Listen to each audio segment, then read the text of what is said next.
Welcome to Democracy Now!, democracynow.org, the War and Peace Report. I'm Amy Goodman. 2 U.S.-led coalition airstrikes have reportedly killed over 36 people in Iraq, including at least 20 civilians. Hospital sources told Reuters a strike near the Syrian border killed 9 civilians and 17 Islamic State militants, while a separate bombing west of Baghdad killed 11 civilians and 6 militants. Meanwhile, the BBC and Washington Post have revealed the identity of the British man nicknamed Jihadi John, who's been featured in several Islamic State beheading videos. The outlets say the Kuwaiti-born man is Mohammed Emwazi, who lived in West London and was known to British security services. ISIS militants have continued to capture Christians from villages in northeastern Syria during a 3-day offensive. Activist groups have put the total number of Christian hostages between 220 and 300. In other news from Syria, Human Rights Watch says the Syrian government's use of improvised barrel bombs on rebel-held areas has increased over the past year. Hundreds of bombings have been carried out in Daraa and Aleppo, 2 key rebel-held battlegrounds in Syria's civil war. The news comes just as the UN seeks to secure a truce in Aleppo after the Assad regime said it's willing to stop the attacks. In a statement, Human Rights Watch said, quote, "For a year, the Security Council has done nothing to stop Bashar al-Assad's murderous air-bombing campaign on rebel-held areas, which has terrorized, killed, and displaced civilians." Amid talk of a possible temporary cessation of strikes on Aleppo, the question is whether Russia and China will finally allow the UN Security Council to impose sanctions to stop barrel bombs, unquote. In Afghanistan, a suicide car bomber has attacked a vehicle belonging to the top NATO envoy in the country. Turkish officials say the attack on the security team of envoy Ismail Aramaz killed a Turkish soldier and wounded at least 1 other person. The blast took place in the capital, Kabul, near a number of embassies. In northern Afghanistan, more than 200 people have been killed in a series of avalanches amidst heavy snowfall. The avalanches engulfed homes across multiple provinces, burying the people beneath. Agence France-Presse reports at least 168 people were killed in the province of Panjshir, where local authorities say they have not seen so much snow for decades. In northern Bolivia, meanwhile, thousands of people have been displaced by historic floods after the Acre River overflowed its banks. Footage from the area shows residents paddling in boats through flooded streets. Vice President Alvaro Garcia Linera spoke during a visit to the region. As you have seen, various houses, various towns have been affected. It is unprecedented. We see flooding each year, but this year it has reached levels we have not seen before. In our visit through the streets, which have now become rivers, we have seen between 500 and 800 houses affected at least. That means 800, 1,000, 1,500 families who have had water rising up to the 2nd floor in their houses. In some cases, the water is covering the roof. Scientists have warned increased flooding and heavy snowfall are both fueled by human-caused climate change, as are the bitter cold and snowstorms battering swaths of the U.S. In Georgia, the weather delayed the execution of Kelly Renee Gissendaner, who is set to become the first woman put to death in the state in about 70 years. The delay marks the first time Georgia has postponed an execution due to extreme weather. The Federal Communications Commission votes today on historic rules to protect the open Internet. Earlier this month, after receiving a record number of public comments, FCC Chair Tom Wheeler proposed reclassifying the Internet as a telecommunications service under Title II of the Communications Act. The new rules would prevent Internet service providers like Comcast from blocking access to websites, slowing down content, or providing paid fast lanes for Internet service. The FCC is expected to pass the rules, setting up a showdown with Republican lawmakers and telecom companies. 3 Brooklyn, New York residents have been arrested and charged with supporting the Islamic State. Authorities say one of the suspects was arrested at Kennedy Airport while attempting to fly to Turkey and join the militants in Syria. A second man who had a ticket for next month was arrested in Brooklyn. A third was picked up in Florida and accused of helping fund their plans. New York City Mayor Bill de Blasio said the city would increase counterterrorism measures. We all take the threat of ISIS very, very seriously. The vigilance levels that we maintain every day are our best shield, but we're going to continue to deepen our anti-terrorism capacity. And I think so much of what we're trying to do is making sure that not only do we have the number of officers on anti-terror duty that we need, the training, the equipment, et cetera, but that we're also constantly deepening our relationship with communities all over the city, so there's a flow of information. The Brooklyn case involved the use of a confidential informant paid by the government who befriended 2 of the men and helped them with travel arrangements. The informant apparently helped the 19-year-old suspect with travel documents after his mother became worried and took her son's passport. The Intercept news site's notes, quote, "Crucially, it appears that only after the introduction of the informant did any actual arrangements to commit a criminal act come into existence."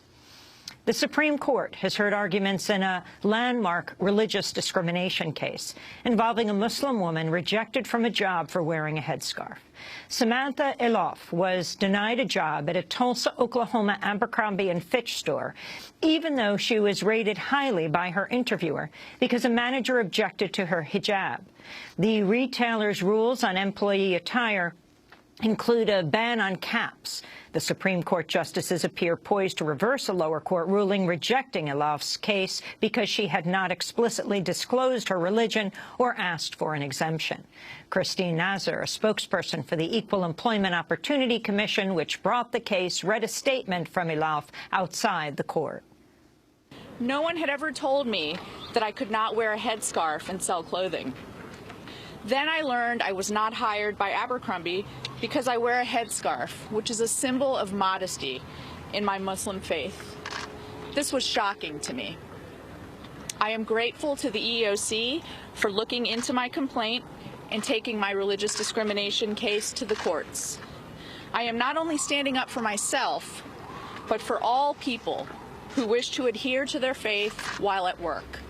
Documents from Edward Snowden have revealed the Canadian government is stashing millions of citizens' emails under a massive cybersecurity operation revealed jointly by the CBC and The Intercept. Canada monitored visits to government websites and collected emails to the government at a rate of 400,000 per day, sometimes keeping the data for years. Mexico's condemned the police killing of an unarmed Mexican immigrant in Texas, 2 weeks after another such killing sparked protests in Washington state. Mexican authorities say police in Grapevine, Texas, violated a decades-old treaty by waiting 4 days to inform them of the killing of Ruben Garcia Villalpando. Police say they shot Garcia during a traffic stop after he defied orders to halt and walked toward a patrol car with his hands in the air. The shooting came just days after the police killing of Antonio Zambrano Montes in Pasco, Washington. Authorities say police fired 17 shots at Zambrano, hitting him 5 or 6 times. Cell phone video shows Zambrano, who was also unarmed, turning to face police and raising his hands before he was shot. Marijuana has become legal in the nation's capital starting today. Adults over 21 can possess up to 2 ounces of pot in Washington, D.C. Mayor Muriel Bowser vowed to press ahead with legalization despite opposition from Republicans in Congress who even threatened to jail her. Congress's oversight of laws in D.C. and Republicans tucked a measure into a spending bill to block new laws easing marijuana rules in the district. But Bowser says the restriction is invalid because it passed a month after pot legalization was approved by 70% of D.C. voters. We know that the residents of the District of Columbia spoke loud and clear last November 4th when they adopted Initiative 71 to legalize small amounts of marijuana in Washington, D.C. And our government is prepared to implement and enforce Initiative 71 in the District of Columbia. Utah Republican Congressmember Jason Chaffetz told the Washington Post the mayor's move was illegal, saying, quote, "You can go to prison for this." D.C. joins 3 states, Washington, Colorado, and Alaska, where pot is now legal. Meanwhile, House lawmakers in Georgia have overwhelmingly passed a bill to legalize cannabis oil for patients with seizure disorders and other conditions. This comes as new research in the journal Scientific Reports has found marijuana is about 114 times less deadly than alcohol. The study found alcohol is by far the riskiest drug, followed by heroin, cocaine, and tobacco. The leaders of the bank giant HSBC face questions and calls for their resignation from British lawmakers over the bank's role in tax dodging and money laundering. The International Consortium of Journalists has reported HSBC used its private Swiss arm to hide more than $100 billion in accounts used by weapons dealers, tax dodgers, dictators, and celebrities. British Parliament member Mike Cain questioned HSBC Chair Stuart Gulliver. Nobody's going to be punished for this. You yourself, with your own tax affairs, looked like you were at the outer limits of aggressive tax avoidance. Do you think you have the moral authority to carry on this change process in HSBC? I don't think that the non-dom laws, which are quite clear, would represent aggressive tax avoidance.